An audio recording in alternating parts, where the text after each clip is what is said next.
Righto, this is HD12. Jump in here. They jump. So this area down here is the CCU department.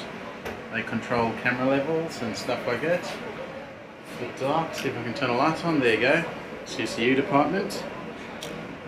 This is where I sit, engineering position.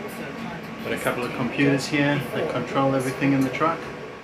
Moving down this side is the tapes department. These guys do all the replays. So you can see all the little replay boxes there for rolling replays. More computers. Another replay position over here. GoPro's gone drunk. That's going to have to do. This is production. So this is where all the producers and directors and everyone sits. Moving around here. Lots of TVs. This is the mixer, this is all the vision comes out of. Let's see, we're doing cricket for Channel 9. Down and around this way, one more door.